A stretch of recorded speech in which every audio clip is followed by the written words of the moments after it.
하나님을 기쁘시게 할 수 없습니다. 하나님에게 나가는 사람은 그분이 계시는 것과 또 그분을 진정으로 찾는 사람들에게 상 주신다는 것을 반드시 믿어야 합니다. 아멘. 기도하겠습니다. 거룩하신 하나님, 그리스도 안에서 진리의 말씀을 따라 돌보고 먹이고 섬겨 성장케 맡겨주신 성도들을 주의 진실한 말씀과 올바른 교양으로 바르게 인도하게 하여 주옵소서. 또 이 종이 주님이 맡겨주신 양떼에게 그릇되고 시덕적인 가르침을 진리인 양 먹여 영혼과 삶을 병들게 하지 않도록 인도하여 주시옵시고, 사랑하는 양떼를 위한 진실한 기도와 사랑으로 진리의 뿌리를 내린 건강하고 견고한 생명이 되도록 돌보게 하여 주옵소서. 오늘도 말씀 위에 함께 하시고 역사하심을 믿고 감사하며 예수님의 이름으로 기도합니다. 아멘. 할렐루야.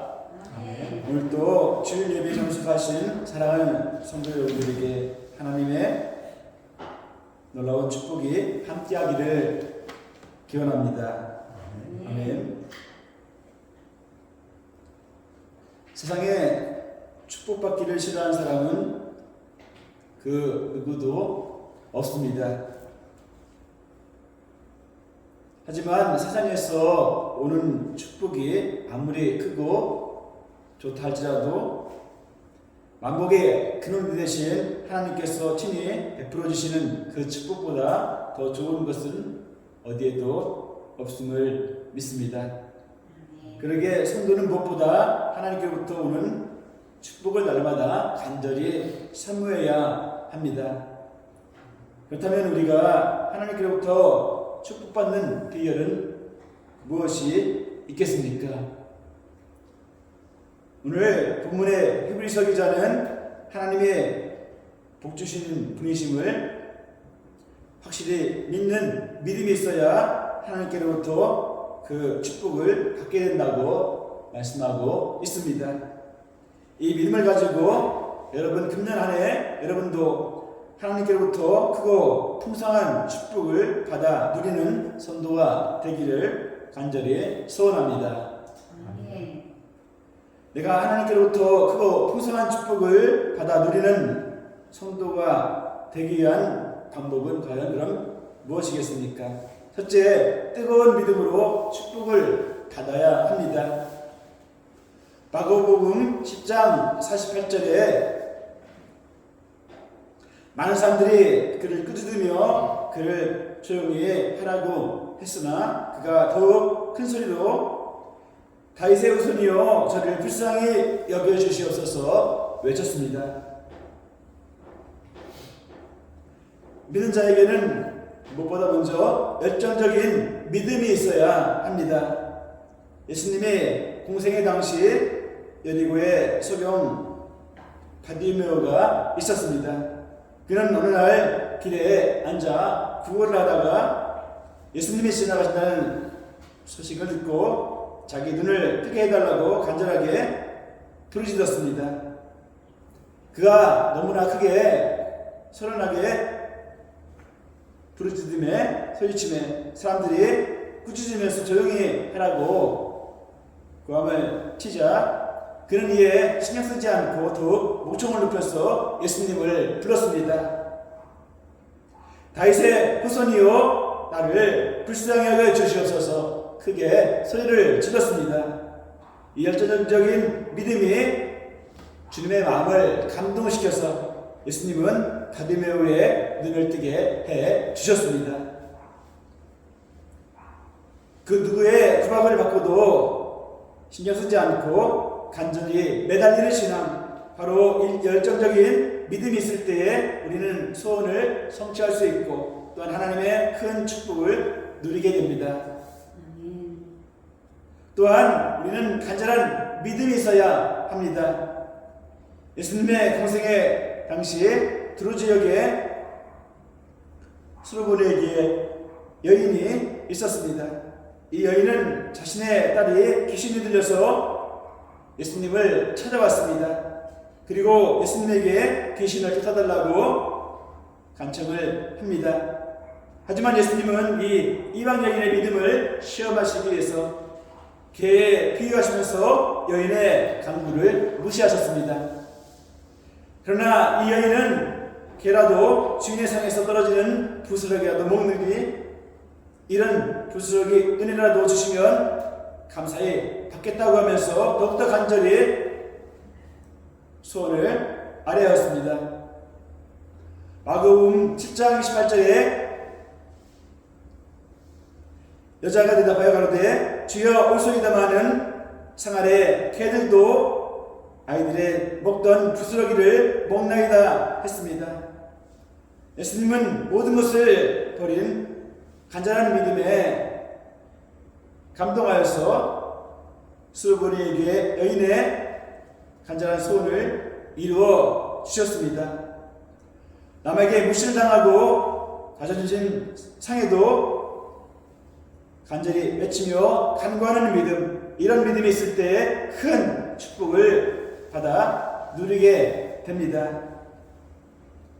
또한 강한 믿음이 축복을 받게 됨을 믿습니다. 마태복음 17장 20절에 가라사대 때 너희 믿음이 적은 연고라 진실로 너희에게 이르노니 너희가 만일 믿음이 한 겨자씨만큼만 있으면 이 산을 명하여 여기서 저기로 옮기리라 하여도 옮길 것이요 또 너희가 못할 것이 없으리라 예수님이 말씀하셨습니다. 여러분, 싸워 이기는 믿음이 우리에게는 있어야 합니다. 강한 군사는 전쟁에서 승리하는 군사가 분명 강한 군사입니다. 이와 마찬가지로 강한 믿음이란 싸워서 이기는 믿음입니다. 그러면 성도가 싸워야 될 대상은 과연 누구입니까? 사도 베드로는 마귀라고 했습니다. 그리고 마귀와 대적하여 싸워 이기라고 또한 당부했습니다. 이렇게 마귀와의 전쟁에서 싸워 이기는 그리스도인의 십자가 군병이 될 때에 예수님은 큰 상급도 주시고 축복도 허락하여 주십니다. 그렇습니다. 하나님은 마귀와의 싸움에서 패배하는 자를 결코 원하지 않으십니다. 또한 싸워 이길수록 성령을 보내서 싸워 이기도록 힘과 용기를 하나님은 주십니다. 그런데도 우리가 마귀와의 싸움에서 패한다면 그것은 전적으로 바로 우리의 책임입니다. 사랑하는 성도 여러분, 성령으로부터 능력받고 하나님의 전신갑주로 무장하셔야 합니다. 에베소서 6장 13절에 하나님의 전신갑주를 취하라 했습니다. 이는 악한 날에 너희가 능히 대적하고 모든 일을 행한 후에 서기 의함이라 하셨습니다.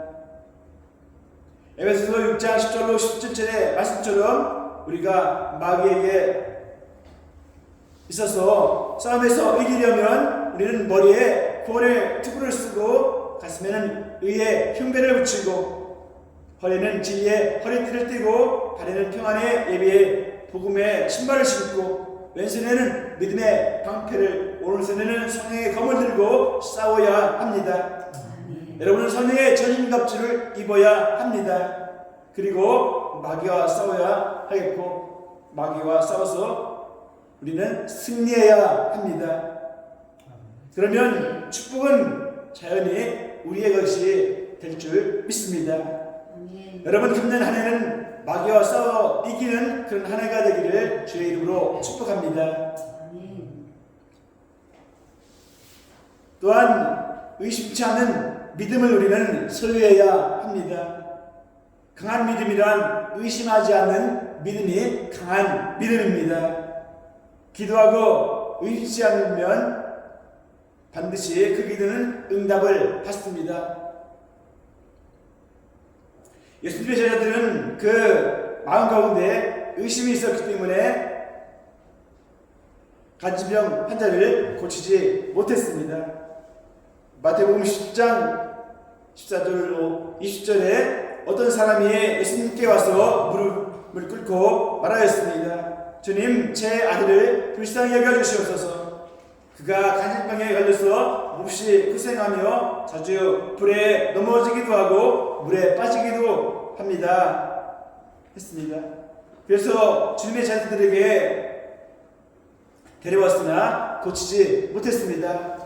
그러자 예수님은 제자들에게 말씀하십니다. 믿음이 없고 삐뚤어진 세대여, 내가 언제까지 너희와 함께 있어야 하겠느냐? 너희를 보고 언제까지 참아야 되겠느냐? 말씀하시면서 아이를 데리러 오라 말씀하셨습니다. 그리고서 예수님께서 귀신을 꾼짖으시자 귀신이 아이에게서 떠나가고 그 순간에 아이는 나음을 받았습니다. 이때 제자들이 예수님께 조용히 찾아와서 왜 우리는 귀신을 쫓아낼 수 없었습니까? 라고 묻습니다. 그래서 예수님은 제자들에게 이렇게 말씀하셨습니다. 너희의 믿음이 적기 때문이다 하셨습니다. 내가 분명히 말한다. 만일 너희에게 저것이 하나님만한 믿음만 있으면 이 산을 향하여 여기서 저기로 옮겨 가리라 하여도 그대로 될 것이다. 너희에게 못할 것이 없을 것이다 말씀하셨습니다. 사실 기도하면서 성취될 것을 의심하면 이 믿음은 결코 강한 믿음이 될 수 없고 또 기도는 응답을 받을 수 없습니다. 반면 반드시 내 기도가 부르짖는 기도가 이루어질 줄 믿는 강한 믿음이 있으면 간구하는 것은 반드시 응답을 받습니다. 사랑하는 여러분, 2024년 한 해 동안 기도가 응답받고 소원을 성취받기 원하십니까? 기도의 내용이 하나님의 뜻에 합당해야 합니다. 축복을 해주실 분의 의도에 받아야 기도의 응답을 분명 받을 수 있습니다. 그러면 어떻게 우리는 기도해야 하겠습니까? 자신의 의지가 아니고 하나님의 의지대로 기도해야 하겠습니다. 하나님의 뜻에 합한 기도는 반드시 응답을 받을 수 있습니다. 또한 담대한 믿음으로 축복을 우리는 받아야 하겠습니다. 마가복음 4장 40절에 큰 폭풍에 바람을 멎게 하시고 바다를 잔뜩게 하시는 예수님은 제자들에게 말씀하십니다. 왜 그렇게 무서워하느냐? 너희가 아직도 나를 믿지 못하느냐? 말씀하십니다. 여러분, 우리에게는 확신하는 믿음이 있어야 합니다. 아무리 어려움이 닥쳐와도 눈쏘봐라 까딱하지 않는 사람, 우리는 이런 사람을 가리켜서 담대한 사람이라고 말을 합니다. 구약성 여호수아 1장 9절에 하나님이 여호수아에게 말씀합니다. 모세의 대를 이어서 이스라엘 백성들을 이끌어갈 여호수아, 그는 두렵고 겁이 났습니다. 그러나 하나님은 여호수아에게 말씀하십니다. 강하고 담대하라. 두려워하지 말며 놀라지 말라. 내가 어디로 가든지 내 하나님 여호와가 너와 함께 하시리라 말씀하셨습니다. 이런 담대한 신앙이 있을 때에 성도는 하나님께로부터 큰 축복을 받습니다. 이 담대한 신앙은 승리를 신하는 신앙에서 옵니다. 아무리 어려운 일이 있어도 하나님께서 함께 하시며 언젠가는 반드시 승리를 가져다 주실 것을 확신하는 믿음이 있을 때 성도는 담대함을 잃지 않습니다. 초대교회 성도들은 이런 확신이 분명 서 있었기에 그 엄청나고 가혹한 시련에 처해 있어도 담대하게 주의 복음을 전파했습니다. 여러분도 이러한 담대한 믿음을 가지시기 바랍니다. 아멘. 여러분, 순교할 수 있는 우리 믿음이 무엇보다 또한 필요합니다. 세상에 어떤 사람이 가장 여러분 무섭습니까? 바로 죽기를 각오하고 싸우는 사람이 무섭습니다. 이런 사람을 당해낼 장사는 그 누구도 없습니다. 여러분, 같은 맥락에서 같은 뜻에서 목숨을 걸고 순교를 각오하는 신자가 두려울 것이 과연 무엇이 있겠습니까? 이런 순교적인 신앙을 가진 자는 무엇보다 담대합니다. 예수님의 제자들이 모두가 이러했습니다. 제자들은 순교를 각오하고 주님을 믿었고 또한 복음을 전파했기 때문에 심지어는 그렇게도 무섭고 두려웠던 의풍당당한 로마의 황제들조차도 그들은 결코 두려워하지 않았습니다. 심지어 사도 바울은 로마 황제 앞에 나아가 복음을 전하는 목적으로 자신을 죄인 중에 괴수라고 말했고 스스로 죄수라고까지 자청을 했습니다. 순교를 각오하는 신앙은 이렇게 대단합니다. 그러므로 여러분, 무엇이 여러분은 두렵습니까? 주님 주신 목숨 주님 위에 드릴 각오를 할 수 있는 자가 되기를 바랍니다. 이렇게 죽음을 각오하는 믿음을 가질 때 오히려 주님은 이런 자를 통해서 큰 역사를 이루시고 또한 그에게 크신 축복을 주심을 믿습니다. 아멘. 여러분, 말씀을 정리하겠습니다. 축복을 받는 믿음, 그것은 뜨거운 열정을 가진 믿음입니다. 의심치 않는 강한 믿음이며 순교를 각오하는 담대한 믿음입니다. 사랑하는 성도 여러분, 이런 믿음을 무엇보다 사모하시기 바랍니다. 아멘. 축복을 사모하기 전에 먼저 축복받을 믿음을 가져야 되겠고, 축복은 그러면 축복받을 믿음을 가지면 자연스레 축복을 받게 될 줄 믿습니다. 먼저 여러분은 믿음으로 복받을 만한 그릇을 먼저 준비하시기 바랍니다. 사랑하는 성도 여러분, 믿음은 어떻게 얻어집니까? 결코 자기의 노력으로 주어지는 것이 믿음이 아닙니다. 믿음은 오직 하나님이 주시는 하나님의 선물입니다. 그러므로 큰 믿음을 달라고 여러분은 항상 기도하시기 바랍니다. 경건한 삶을 살면서 하나님 아버지의 뜻에 합한 기도를 항상 드리면서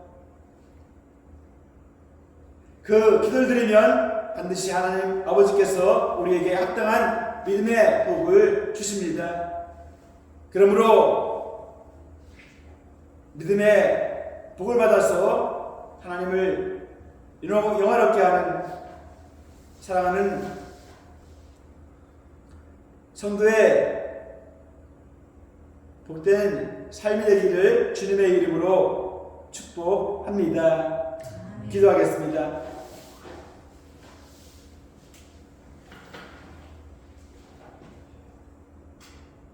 참 좋으신 하나님 아버지, 감사합니다. 오늘도 우리의 믿음이 도전받는 이 약한 세대에서 하나님의 선물로 주신 믿음의 복을 결코 상실하지 않도록 도와주시옵소서.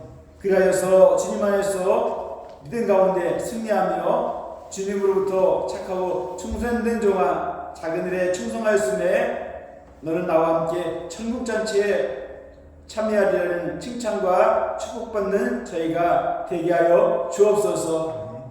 예수님의 이름으로 기도하옵나이다. 아멘.